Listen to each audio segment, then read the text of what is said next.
Welcome to another episode of the Super Data Science Podcast. I'm your host, John Krohn. In today's episode, we're honored to have Professor Benedikt Frey, the world's foremost authority on how AI is transforming our economy, particularly employment. Indeed, anytime you read a statistic on how much job X will be automated by AI, this stat almost certainly comes from Carl. Carl is an associate professor of AI and work at the University of Oxford and a best-selling author. His latest book, How Progress Ends, Technology, Innovation, and the Fate of Nations, was released just this week. I dare say today's episode is essential listening for everyone because it provides the best research perspective on how AI will transform work you'll hear anywhere. This episode of Super Data Science is made possible by Anthropic, Dell, and Intel. Carl, welcome to the Super Data Science Podcast. It's an honor to have you here. Where are you calling in from today? Such a pleasure to be with you. Calling in from Oxford today. Fantastic. Yes, a familiar place to me. I spent 5 wonderful years there, and I try to visit when I can because I still miss it. I've also gotten very lucky with my weather recently when I've been visiting because it's paradise when it's sunny out there. We had a few weeks of those recently. Most people that don't live here try to get in, and most people that live here try to get out. That's how it works.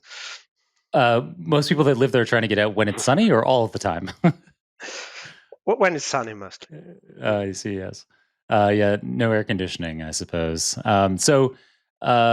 Professor Frey, Carl, you are best known perhaps for, or your big explosion onto the global stage was, I think it's fair to say, this Frey and Osborne paper from 2013, where you had lots of startling, well-researched statistics on things like 47% of US jobs are susceptible to computerization.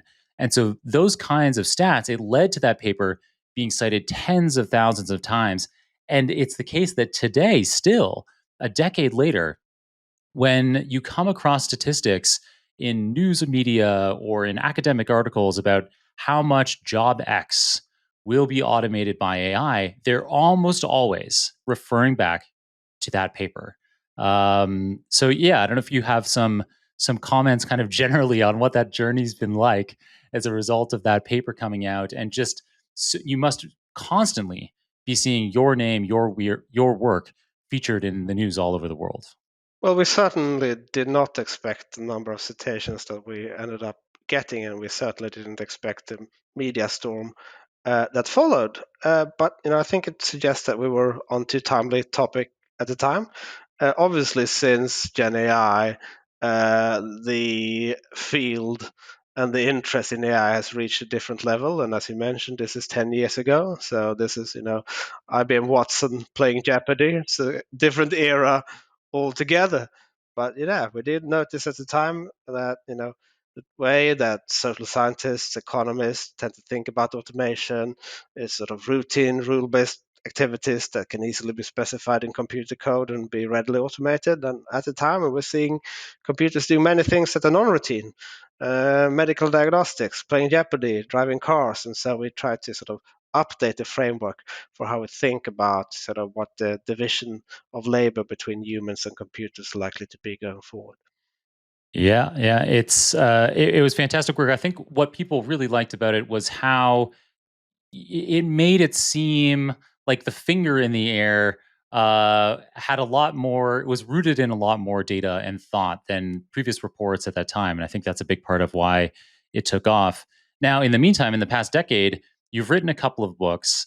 Your latest book is out right now. It just came out, and it's called How Progress Ends, Technology, Innovation, and the Fate of Nations. It argues that economic and technological progress is not a given, and that a millennium of global history shows otherwise. Can you fill us in at a high level first? I've got tons of questions for you that'll get into some details, but at a high level, can you elaborate on this book and the mechanics of progress? What states, actors, and policies play a role in making innovation continuously happen so far? Sure. So I'll try to do a couple of things in the book, and one is sort of push it back a bit against the narrative that progress is inevitable and is something that we should be taking for granted. Because over the course of the 20th century, we've been through some extraordinary technological changes, and it's easy to think that this is destined to continue. But if progress was inevitable, the first industrial revolution would have happened a bit earlier in human history. If progress was inevitable, then most places around the world would be rich and prosperous today, and that is not what we're seeing. And second of all, if we look back historically, most places in history have not been the technology leader for very long. Think of the Song dynasty in China that was at the forefront of innovation. Think of Victorian Britain. Think about the Dutch Republic before then. And we come accustomed to thinking of the United States as its technology leader. And to be clear, I'm not predicting the end of progress necessarily in the book, but I'm trying to make the point that there is nothing inevitable about it, and there is no end of history where you arrive at the perfect institutional recipe that will continue to deliver progress forever. Progress is constant work in progress, and we need to constantly adjust our institutions as technology changes.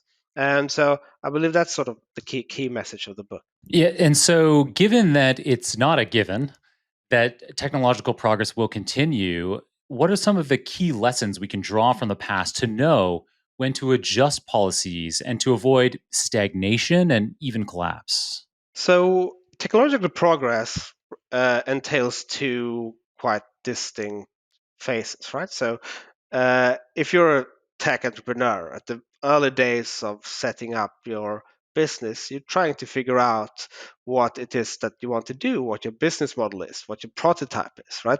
That requires exploration. It's a bit similar for an academic writing a book, right? You're out there, you're discussing with people, you're trying to find the right angle, putting all the pieces together. And that's a very non standardized, interactive phase. But at some point, if you write a book, you just need to sit down and write the actual book, and that's very lonely execution work, right? And from a corporate standpoint, it's also a very different phase because when you scale, you don't want too much experimentation. You actually want to deliver what it is you do at a low cost. You want to capture market share. You want to scale up processes and grow globally. And so that phase is very different from the experimentation phase.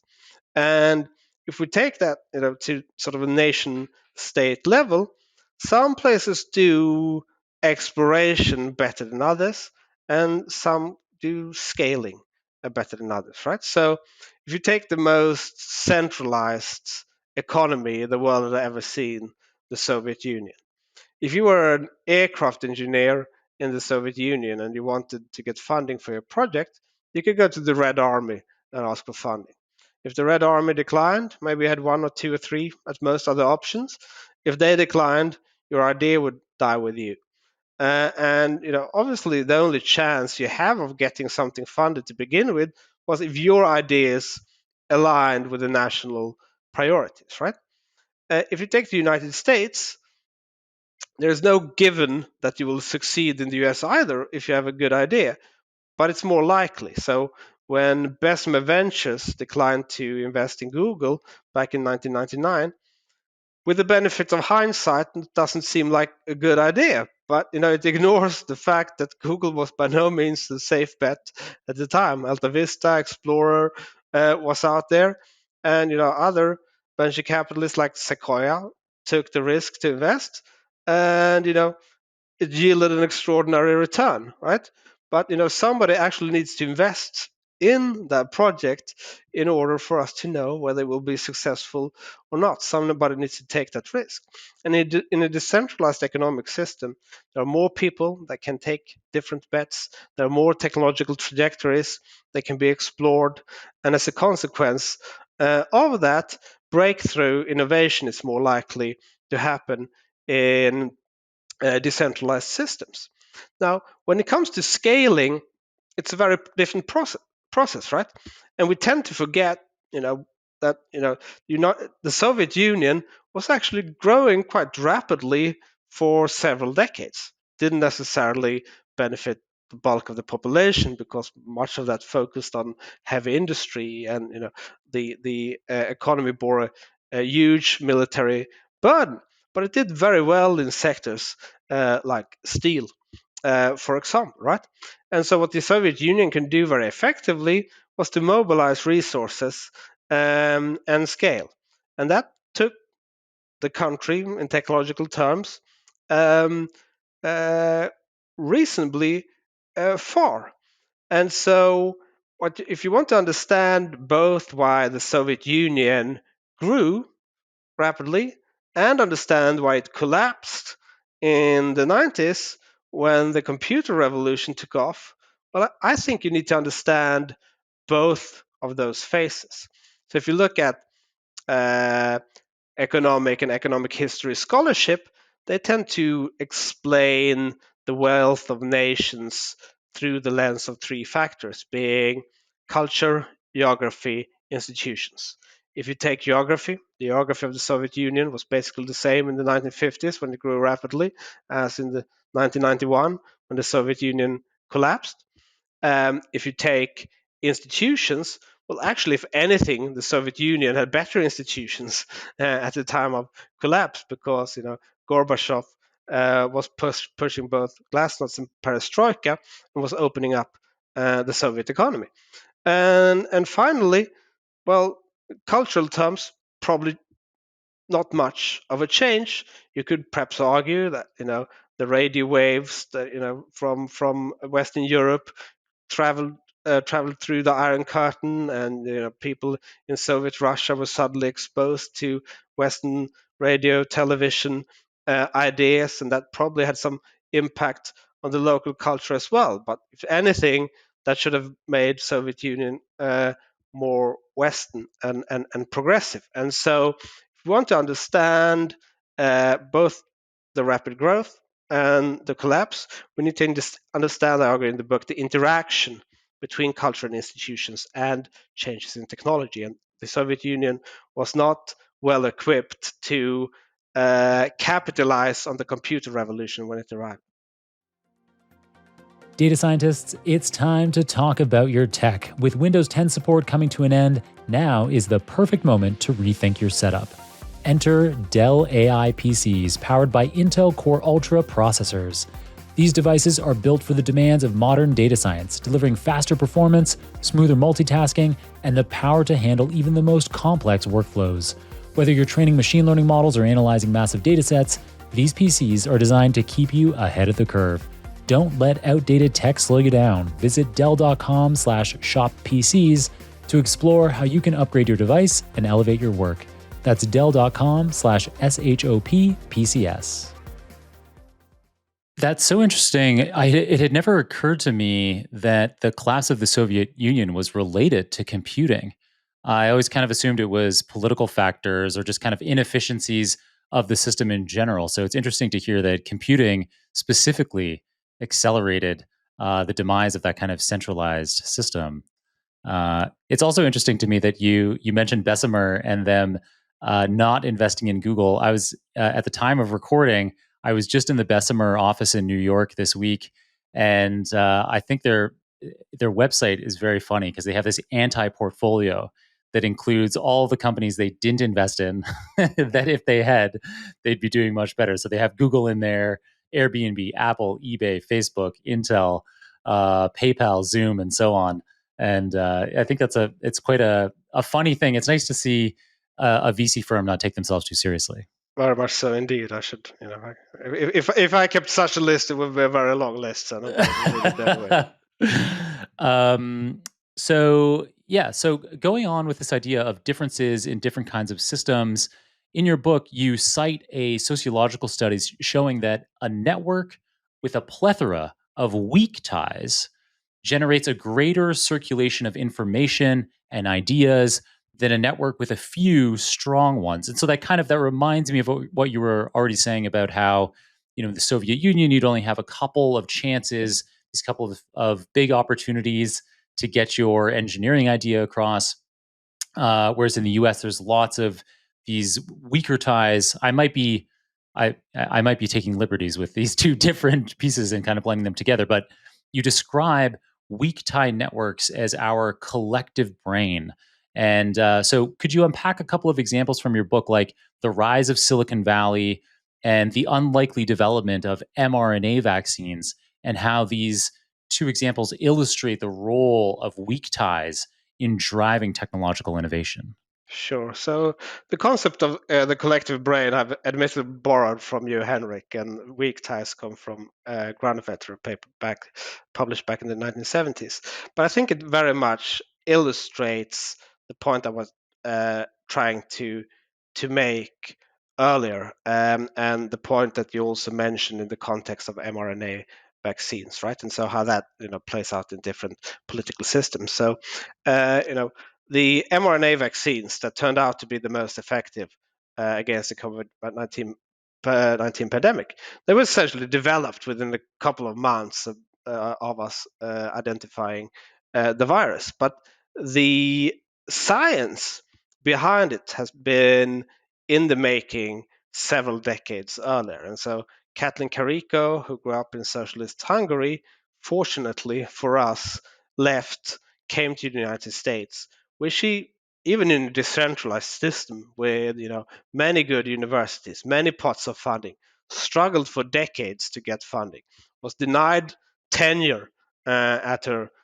faculty, but nonetheless persisted. Eventually, came across a number of good collaborators and developed the foundations for the vaccine that allowed us to escape the pandemic. Similar fashion, if you go back historically, most learning, most interaction happened within the family. Over time, we outsourced a lot of the socialization process to preschools, schools, universities, right? And so both Larry Page and Sergey Brin had the fortune of having parents working in science and technology. And, that's one of the best predictors of whether you're likely to become an inventor yourself or not. A second very good predictor of that is in which community do you grow up in, and what's the density of inventors in that community. And obviously, the two met at Stanford, right? It was Stanford that brought the two together, and so laid the foundations for Google. And so we have these hubs that increasingly facilitate weak ties.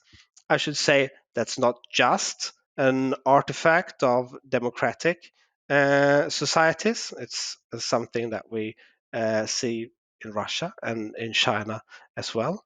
Russia had some of the best scientists in the world, some of the best engineers in the world, as does China today. They are all interacting within various elite institutions and universities, and they are fundamental to their progress too. So this is not something which is merely a question of democracy versus autocracy, but it is a question of the level of autonomy that you have within a system to choose your collaboration partners and interact. Very interesting. It's interesting to hear those examples about Sergey Brin and Larry Page having those parents who were, scientists, technologists themselves. I wasn't aware of that, but it makes a lot of sense. It's with you talking about Google there. It reminds me about how in chapter one you wrote that once the easy gains from innovation are exhausted, big companies stop innovating and start lobbying. And so, I don't mean to say that Google has stopped innovating entirely, but maybe that pace of innovation has changed. Certainly, the lobbying activity has dramatically increased over the years, and so I think this is something. It seems like it's a trend that we see in most companies. I know that some companies out there, like Amazon, have tried to do everything they can to avoid that culture of innovation from stagnating as the company's gotten larger. So, what kinds of things can companies do? can governments do to try to prevent big corporations from getting into this lobby trap and allow innovation to keep happening?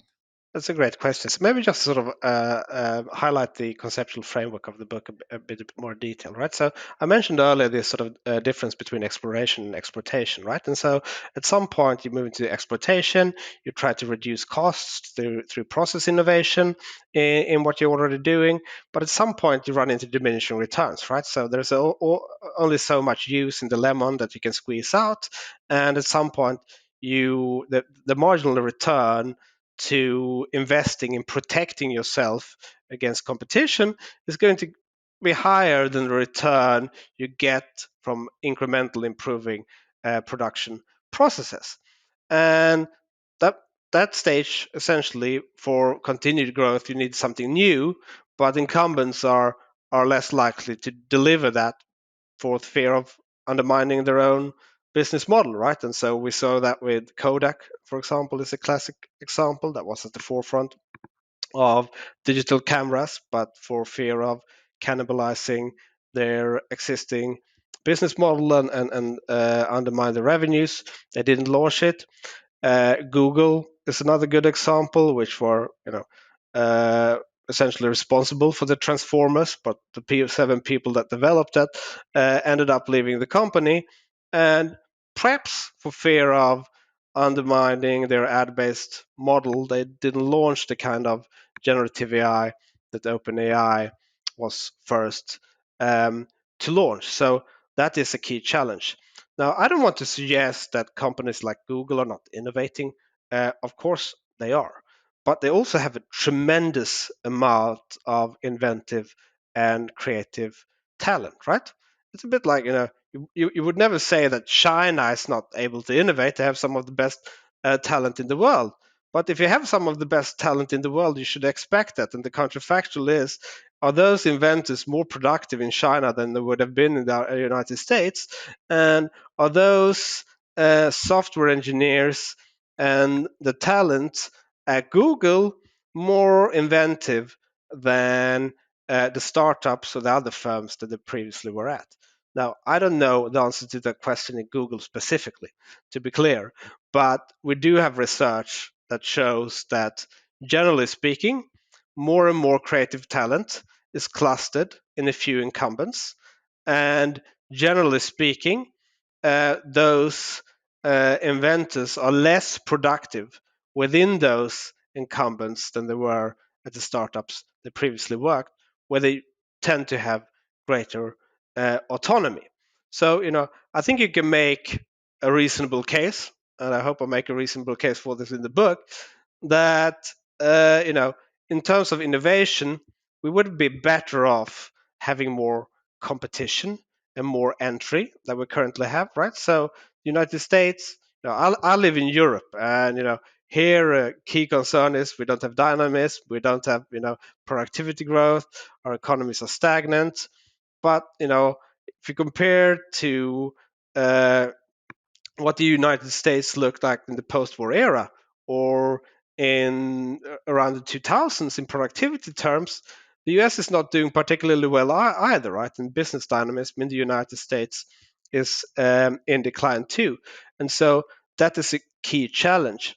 Your question was around government policy, and uh, I make the case in the book that what we see today with geopolitical competition with China on many dimensions we saw back in the 1980s with Japan. So Japan had already overtaken the US in autos, was more productive, was overtaking the US in semiconductors as well, and was really leading in consumer electronics across the board. And yet, in the 90s, Japan basically stagnates, whereas the United States sees an upsurge in productivity growth around 1995. Why is that? Well, a big part is that Japan completely misses the transition into software. And in the United States, that is basically driven by new companies.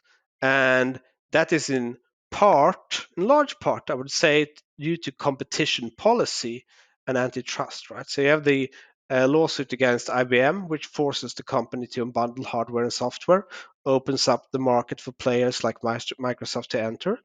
And then I think more importantly, you have the breakup of AT&T, which essentially means that when the National Science Foundation makes ARPANET, the predecessor to the modern internet, available to the world, it's not bottlenecked within the boardroom of AT&T. So many other countries, uh, uh, carrier services were essentially just sort of handed over to the state monopoly, and that didn't happen in the US because of that breakup, and that meant that the internet developed through new firms and developed organically through its users, and that stands in stark contrast to Japan, where conglomerates that had been created in the 19th century re-emerged in the form of Keiretsu in the post-war period, continued to dominate.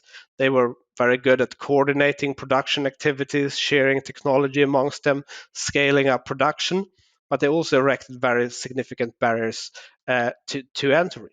And so the fact that America is much more oriented around competition rather than bureaucratic coordination within conglomerates, I think is an important reason why the computer revolution happened in America and not just in the United States. And I think it's a lesson that is important to bear in mind as well in as United States is now in competition with China. Yeah, and as we embark on these interesting experiments in policy in the US that we're seeing as well, in your answer, you talked there about Google not releasing or maybe even not putting as much R&D into cutting edge large language models, and OpenAI beat them to the punch on the kind of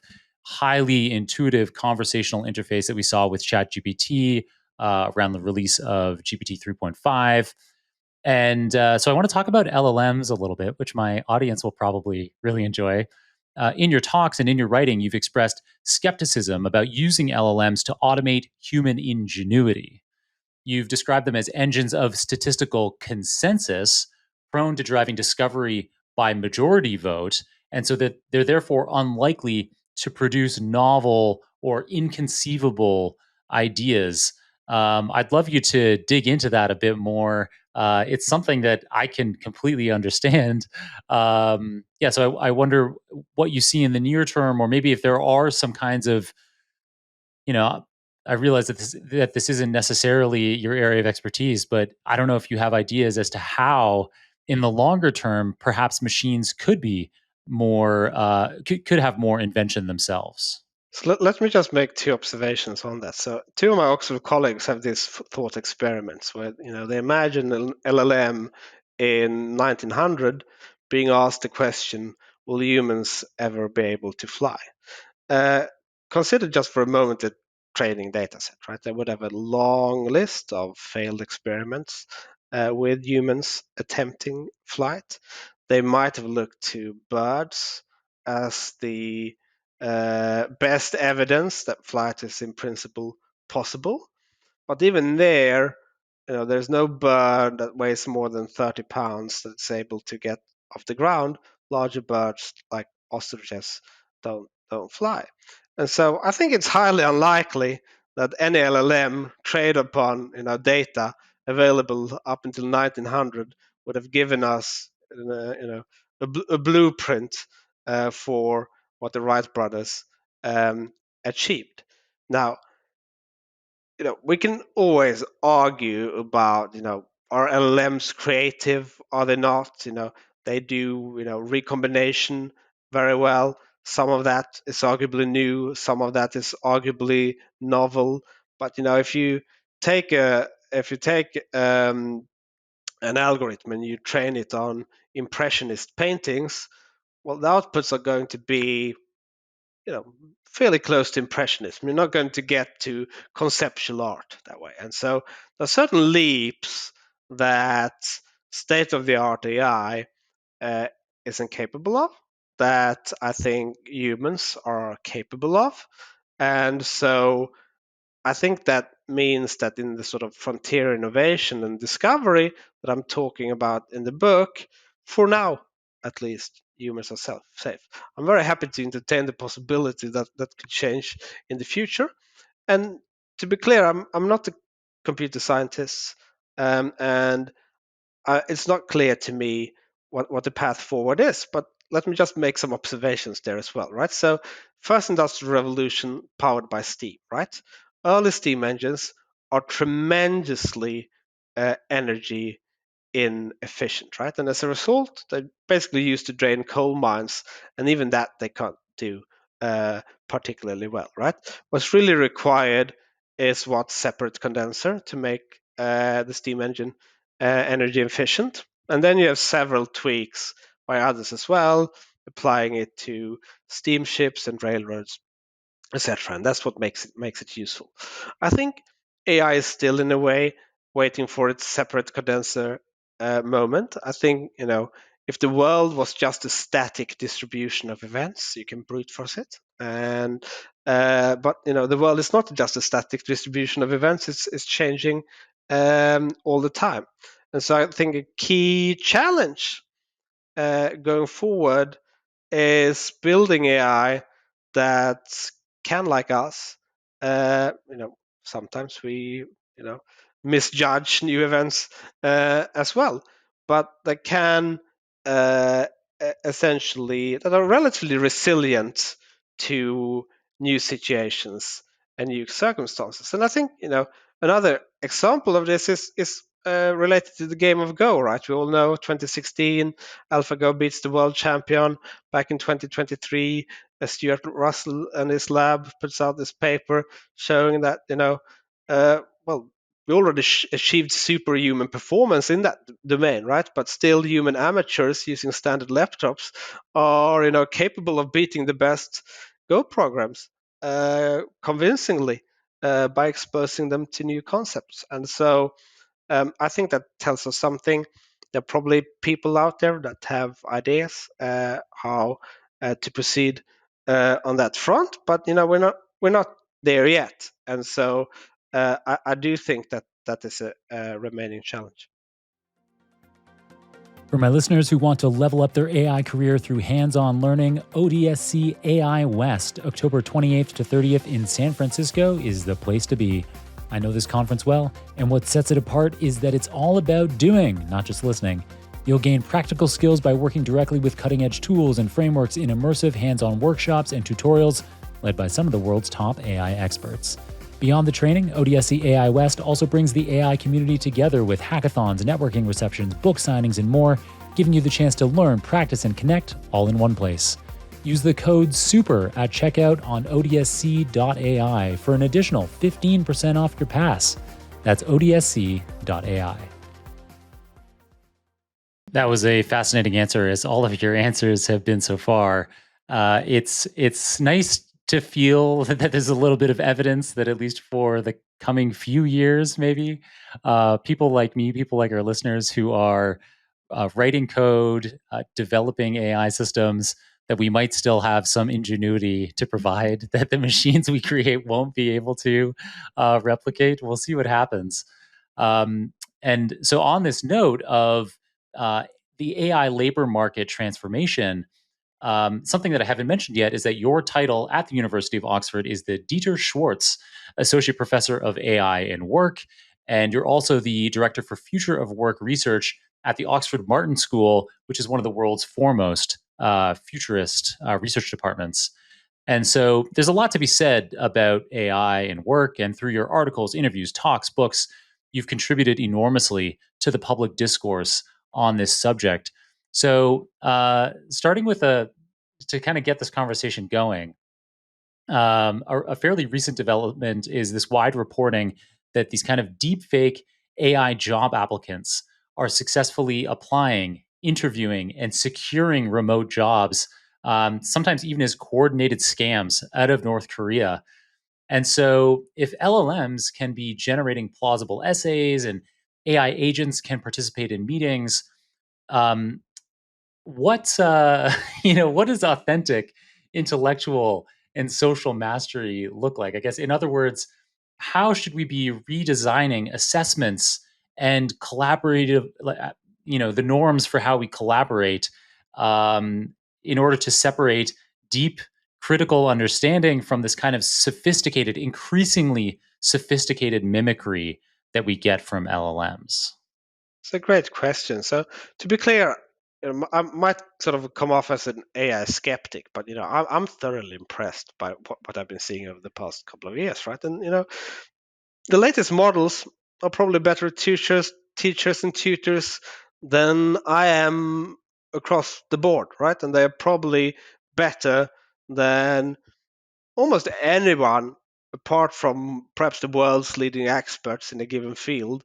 And I think a key challenge for developers of these tools is that beyond a certain point, and we probably reach that point, people are not going to notice improvements on those dimensions because they're already providing better answers than we do, right? And so um, you know I think where we have bodies of fairly developed, sophisticated knowledge out there, AI performs tremendously well. And I think the real challenge is then adapting that on the fly. It's a little bit from economists, right? AI knows all variety of models, but then the challenge is to apply the right model to the right to the right problem at the right time. And so, I think humans hold a comparative advantage there.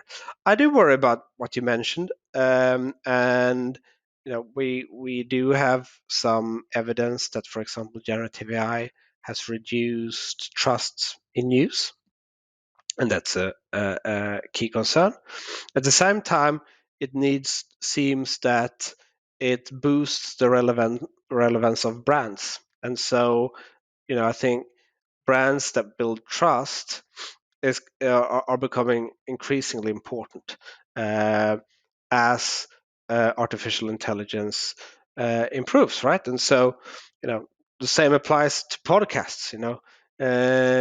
If podcast hosts that develop certain degree of trust with their listeners are more likely to continue to be popular regardless of how good, much better AI gets. And it's also a key challenge when it comes to technology adoption, right? So many medicines, for example, I don't know whether I should take them or not.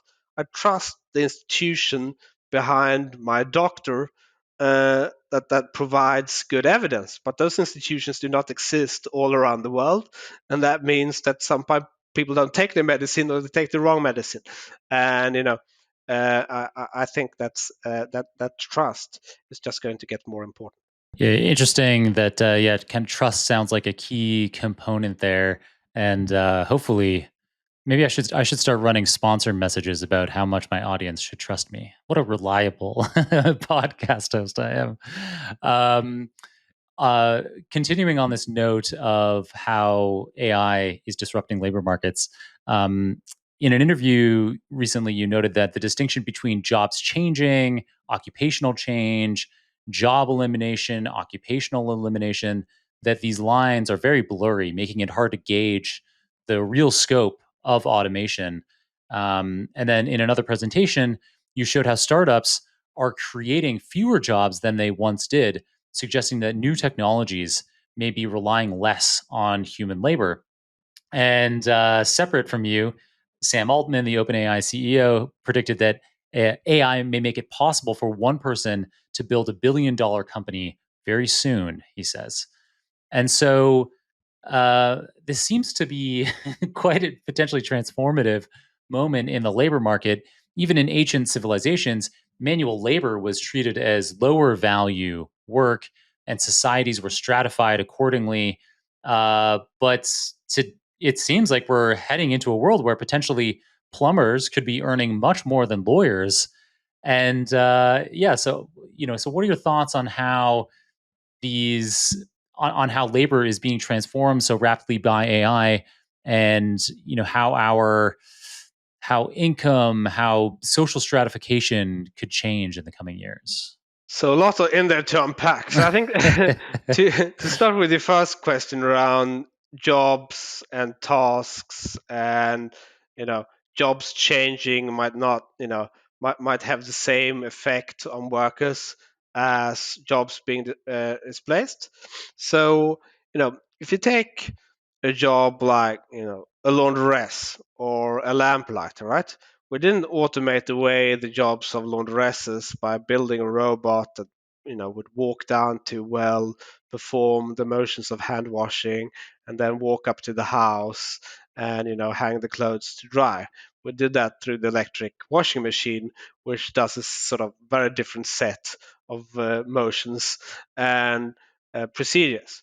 And so if you would just have looked at what laundresses do, you know a few robots today even that would be able to navigate the forest, walk down to a well, perform the motions of hand washing, and then walk up to the house and hang the clothes to dry, right? And so the same is true with what artists and craftsmen did. The way we automated away those work was by simplifying it in a factory setting, and then applying specialist machinery to better defined tasks, right? And so often, if you try to look at whether a job is automatable or not just by the tasks it entails, doesn't necessarily tell you that much about whether it's that job is going to be automatable or not.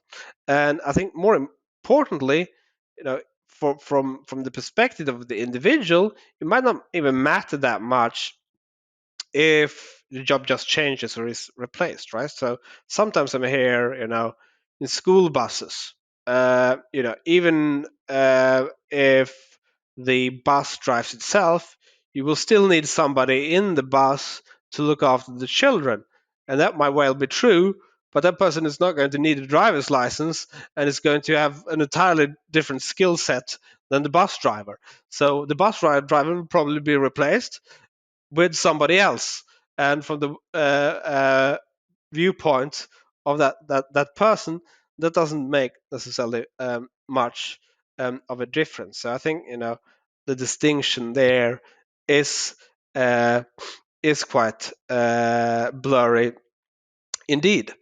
When it comes to new job creation, as you alluded to, I think it's important to remember that key reason that we're not having mass unemployment today is that we have created new types of work, right? So most work that is done today did not exist in the US in 1940, right? So most people work in new types of work, and so going forward, it's absolutely critical that we invent new lines of technologies that also create new types of work for people to make a living through their labor.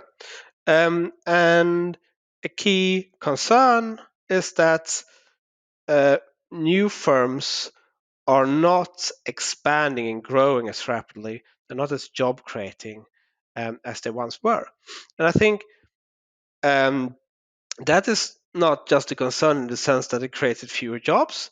It also means that we are having less productivity growth, right? So think about it this way: if all we had done since 1800 was automation, we would have cheap textiles and we would have productive agriculture, but not much else, right? We wouldn't have vaccines, antibiotics, airplanes, rockets, computers, etc., right?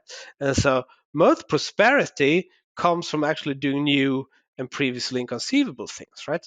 So if we overwhelmingly use AI for automation, we're actually not creating that much value. We can get a sort of short-term productivity boost, but if AI is just a productivity tool, then we shouldn't expect to get that much productivity growth out of it, and also not that much job creation, right? And so the hope for both from a standpoint of economic prosperity and job creation is that we can use AI to create new types of industries. Now, if we create a $1 billion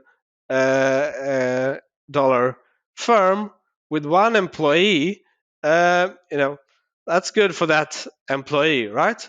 And that might be, good for, some of the people that use that services, presuming it's, created something that is of use and value, and that's behind the valuation. And it might be good because we can potentially tax that and provide social services, education, healthcare, etc. Right? But if we just have a few unicorns, that's not going to be shared prosperity, and unless their services are much incorporated into all different sectors of the economy, it's not going to create much productivity growth either. So I think for AI to truly be transformative, it needs to create new sectors, and that's what we saw during the first industrial revolution as well, right? So sort of first 7 decades, most of the technological changes that we see during the first industrial revolution is focused on mechanization of textiles. It's only really with the railroads that growth in Britain takes off. Similarly, the second industrial revolution, we see a lot of new industries. Automobile industry, the largest manufacturing enterprise the world had ever seen. On top of that, the range of electrical industries. Every gadget you have in your home, right, is basically from that era, and there's an industry behind it. And then there's all the components that go into the car, and then the machine tools to produce those components, like huge industries as well. And then road commerce and tourism, and there's a lot of new sectors being created, and that drives a huge upsurge in productivity growth over the post-war period. We see that to some degree with the computer revolution, but not to the same extent, and it peters off quite rapidly. And I think we will likely to see something similar with AI, unless we are able to create those large sectors that we saw in the mid 20th century. Gen AI and classic ML are great at solving a lot of problems, but they are not built for complex decision problems.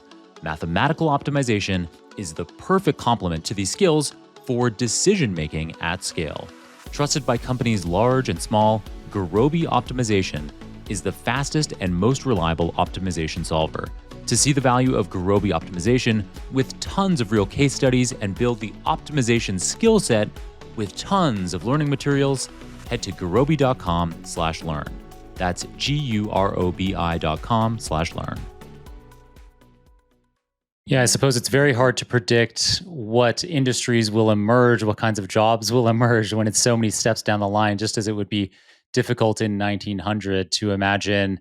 You talked about in 1900, if we trained an LLM back then, how it might not have predicted that humans would be able to fly. Likewise, it would be difficult to envision that a century later we would have so much around the airplane industry. All these kinds of jobs that are supported. People cleaning airports and selling snacks at airports. Baggage handlers. All these kinds of jobs would be difficult to foresee. With that new innovation. Um, as a quick kind of anecdotal story, I recently flew from San Francisco to Australia. And in San Francisco, one of the things that I love to do is ride in fully self-driving Waymos. They're often can arrive more rapidly and are more affordable, and frankly, even seem safer to me than being in an Uber or a Lyft or a taxi. And after flying from San Francisco to Australia, I I couldn't hail a Waymo today in Sydney, and so used Uber. And the Uber driver, I had a particularly chatty Uber driver, and he says, "Oh, what do you do for a living?" And I explained, "Oh, I do this AI stuff." And he says, "Oh, yeah, it's white collar work is." He was actually pretty well informed about AI innovation, and he said, it's interesting how white collar work is being displaced more rapidly. And I said, yes, but there are some interesting categories where it isn't just white collar work. For example, I just flew from San Francisco where I was in a fully autonomous Waymo. And to him, he was kind of like, well, but, do you trust that? Would you actually, that's how it came up. He said, would you trust being in a fully self-driving car? And to which I responded, actually, I just came from San Francisco, and I said I actually prefer that experience in a Waymo over an Uber. And so, absolutely, I do feel safer. I'm not sure if I would necessarily feel safer in a Tesla, which is only relying on computer vision, but in the kind of lidar based system that Waymo uses, and a lot of the self driving companies use, it feels extremely safe. And so, yeah, so I think this is kind of a yeah, it shows a lot of people aren't expecting what's coming, even if it's your job. And so it seems like there's a good chance that AI's job displacement in the coming years and wage changes will be substantial.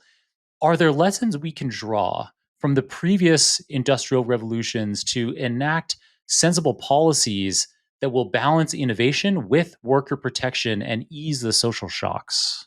So first of all, I think what you just described is very similar to the sentiment and the debates that people had around the automatic elevator, right? So a lot of people, or at least the unions, argue that most people would not feel comfortable going into an elevator with no operator responsible for their safety. And then obviously there was all sorts of accident with elevator operators doing all sorts of mistakes, and some of them ended up being even fatal.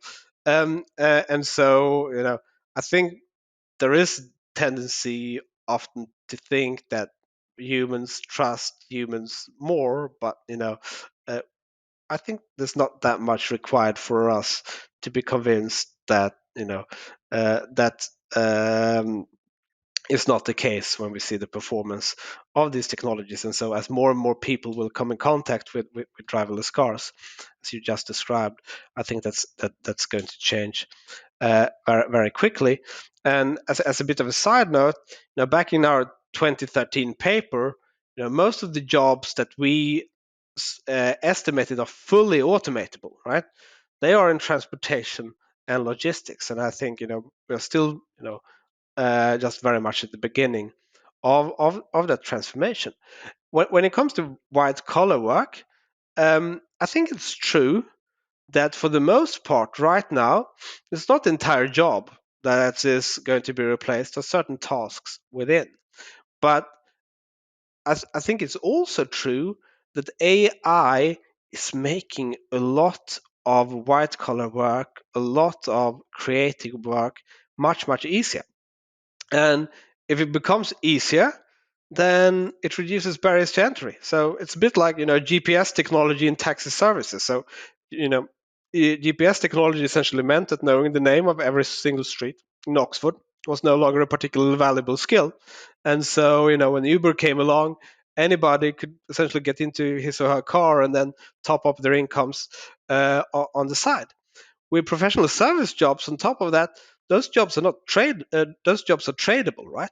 And so it means that you know if you think about, let's say, the work of an accountant in New York City earns a six digit salary. An accountant in Manila earns a lower four-digit salary, right? And so if AI reduces the productivity differential between those workers, I think it's very likely that we're going to see a lot of white collar work moving across borders to places where labor is cheaper. And then, obviously, for white collar professionals in Europe and the United States, well, the effect on them is the same as if their job were automated, even though what AI is currently doing is just reducing barriers to entry in these professions. Now, what should governments do? I think what you don't want is governments. You want government to protect people, but not jobs. And so, you know, if you look at Europe, right, where you have strong employment protection, what that means is that when a technology like generative AI arrives, firms like S&P, they find it very hard to adjust because they can't just hire and fire. Whereas firms like Meta and Google, they can pivot much more quickly, and that I think is a drag on the European economy. At the same time, you want to have a social safety net that takes care of people, and that means that the broader population see the benefits also from the technological changes that we're seeing. So in my previous book, The Technology Trap, I make the case that the Luddites, they were essentially right to riot against the mechanized factory because they were not the ones who stood to benefit from it, right? Wages in Britain were stagnant and even falling for two decades, right? And two generations lost out, and it took a long time to see the benefits of new technologies for most people to see those benefits in their pockets. And what you also see is that in places in Britain where the poor laws at the time were more generous, you saw less social unrest as a consequence. So Britain was the only country in the world at the time to tax itself 2% of GDP to provide for the poor. And that actually had an impact on whether workers would riot against mechanization or not. And when autonomous cargo trucks arrived in LA, there was a huge strike. When the same technology was used in the harbors of Norway and in the Netherlands, no reports of such incidents. So I'm very much in favor of Danish style flex security, flexible labor markets, but then actual security also when you lose your job. Yeah, yeah, those were there were so many facts in there and so much useful information. I don't even know where to begin. I think I'm just going to transition to my final technical question, which builds on what you were just talking about and kind of comes full circle with this episode because at the beginning of the episode I mentioned how kind of your the public awareness of you of Carl Benedikt Frey exploded with your 2013 Frey and Osborne paper, The Future of Employment: How Susceptible Are Jobs to Computerization. And so I mentioned how that estimated that 47% of jobs are at risk of automation. In light of generative AI, last year, you revisited your predictions in another article called Generative AI and the Future of Work, a reappraisal. Um, but you stated for the BBC after that there's no way of knowing how many jobs will be replaced by generative AI, but you do highlight key areas where humans have an edge. So things like face-to-face interpersonal skills, and you've talked about how things like remote teams are consistently less likely to make breakthrough discoveries relative to in-person teams. And so I guess the where I'm getting to with all of this context and this question that I'm asking is that for my listeners, what are there some actionable takeaways that they can take as individuals? Most of this episode we've talked about what governments can be doing, what enterprises can be doing. What can individual listeners to my show be doing to try to make the most of this generative AI era and to maybe protect their wages, protect their jobs? What are the kinds of skills that they should be developing or focusing on to try to limit Gen AI eroding their earning potential? So back in 2013, we pointed to three sort of key bottlenecks to automation. So one being complex social interactions, one being creative work, one being the capacity to navigate complex, unstructured environments. So I think in the first one, obviously, there's been tremendous progress with chatbots, and they are, it's a different universe now in that space than it was in 2013. But I think um, generative AI is actually going to increase the value of in-person communication, right? And so, we have quite a bit of evidence that AI is sort of having a homogenizing effect. Many of these the outputs various models produce are quite similar. And so, a question is, how do you distinguish yourself in such a world, right? How do you distinguish yourself in a world where AI writes your letters and everybody else's? And I think that differentiation is going to be in in-person communications. I think that those skills are going to become more valuable. And then, creativity, we touched a bit upon that earlier, right? So, there's a lot of stuff that AI does that, I would regard as creative. There's also some other stuff that maybe not that creative, but seems creative. So writing prose in the style of William Shakespeare. Well, I can't do that. AI can, but how creative is that? Because Shakespeare, did that, and so that's the reason that AI can do it. But then there is a lot of cutting edge creativity, and maybe one should add, resilience, creativity to the same bottleneck, because as we discussed earlier, responding to shocks, events in the real world, something that humans still have a comparative advantage at. So, the combination of sort of resilience, social skills is still very important. And then, navigating complex environments, etc. Well, we're in the domain of robotics. There's been noteworthy progress there too. Not as rapid as in AI, but AI is aiding that to some degree. But as you said yourself earlier, plumbers, electricians, gardeners, all of those jobs may well be higher status than being a lawyer or a consultant in the foreseeable future. And so, acquiring some practical manual skills might be a good idea, and unfortunately, it doesn't put me in a very good place. And my wife can attest to that. Yeah. So earlier I was talking about how plumbers might have incomes that, on average, exceed those of lawyers in the near term. And so it sounds like your advice is for the lawyer to get some skills as a plumber, potentially. I'm not sure if I want the lawyer to do my plumbing, but maybe that's another podcast. Yeah, I guess, yeah. Anybody who's that litigious, I don't want in my household. Good point. Um, so that's the end of my questions. I do have one from a listener. So I posted on social media, I posted on LinkedIn a week ahead of us recording that you would be on the show. We had a lot of engagement, and one particularly good question from someone named. Now she's based in Munich, so I'm assuming she kind of pronounces this with German sound. So Eva Simone Lehotsky, and she's managing director of the AI lab at something called the Service Plan Group, which is a big communications company. And she had a great question for you, which was, uh, yeah, looking at past technological revolutions, what have we consistently misunderstood about the human side of innovation? And how can we design trust into today's AI transition so we don't repeat those mistakes? That's a very interesting question, actually. So, I think pretty consistently historically we've overestimated how fast things go in the short run and then underestimated the change in the long run, as many people have observed.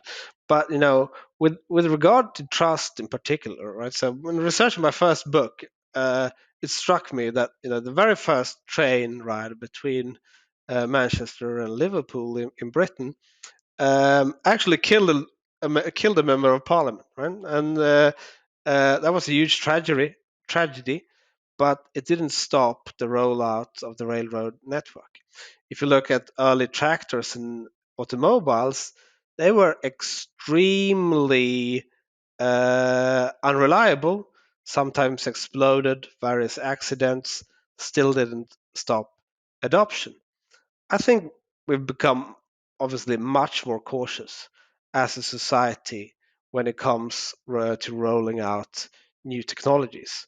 And I think, building trust today around these tools is more important than in the past. And specifically, as we were discussing earlier, that, in a world where it's hard to distinguish between right and wrong, brands become more important. And then if you roll something out which is not functioning properly, well, that can have severe consequences for your for trust and for your brand. So I think the environment in which firms operate today is very different from the environments that we saw in the early 20th century, for example.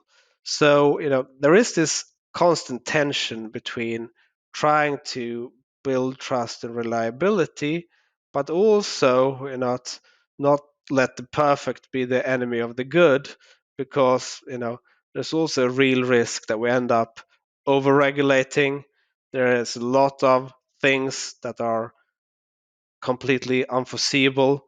There is no way that we can write rules of regulations around AI with a level of foresight that will, capture every potential use case in 5 years from now.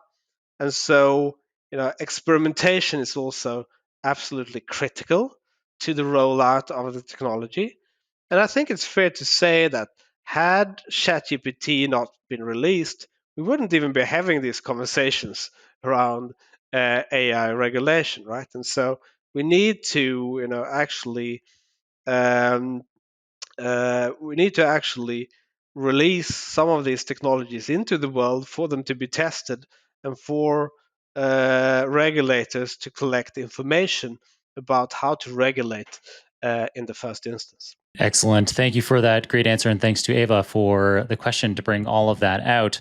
To wrap up here, again, your brand new book is out now. It's just come out in the past couple of days, and it's called How Progress Ends: Technology, Innovation, and the Fate of Nations. Obviously, this is going to be a fantastic book for people to read based on the conversation that we had on the podcast today. Huge amounts of insight for people to glean from there. Something, Carl, that I always ask my guests before I let them go, however, is whether they have a recommendation of anyone else's book that they should read as well. What do you have for us? That's an easy one. Joel McHale's Liver of Riches. Everybody should read it. It's what got me interested in technology to begin with. And there's no more comprehensive, overview of what drives innovation, what's inhibited. And everyone should read it. Nice. And for people who want to get more of your brilliant insights after this episode, how or where should they follow you? I'm trying to post more on LinkedIn these days, so I think that's probably a good platform. Yeah. I agree. So we'll be sure to have your LinkedIn URL in the show notes. Professor Frey, Carl, thank you so much for taking the time with us today. Especially at the time of this book release, you must have so much going on, a media flurry, and to grace us with your presence on the show. It's been an honor. Thank you so much for taking the time. Such a pleasure. Thank you very much for having me.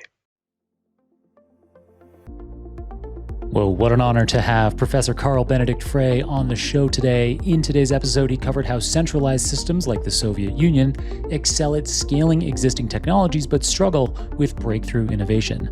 The distinction between exploration and exploitation phases in innovation, where big companies eventually stop innovating and start lobbying once easy gains are exhausted. Why LLMs function as engines of statistical consensus that excel at recombination but struggle with novel discoveries, the critical role of weak social ties and decentralized networks in driving innovation, predictions for AI's impact on the job market, and policy recommendations for balancing innovation with worker protection, emphasizing the need to protect people rather than jobs while maintaining strong social safety nets during tech transitions. As always, you can get all the show notes, including the transcript for this episode, the video recording, any materials mentioned on the show, the URLs for Carl's social media profiles, as well as my own, at superdatascience.com/925. Thanks to everyone on the Super Data Science podcast team, our podcast manager, Sonia Brejevich, media editor, Mario Pombo, partnerships manager, Natalie Jaisky, researcher, Serge Massis, writer, Dr. Zara Karshe, and yes, our founder, Kirill Eremenko. Thanks to all of them for producing another excellent episode for us today. For enabling that super team to create this free podcast for you, please check out our sponsors links in the show notes. Our sponsors are what make this show happen, other than, of course, you listening.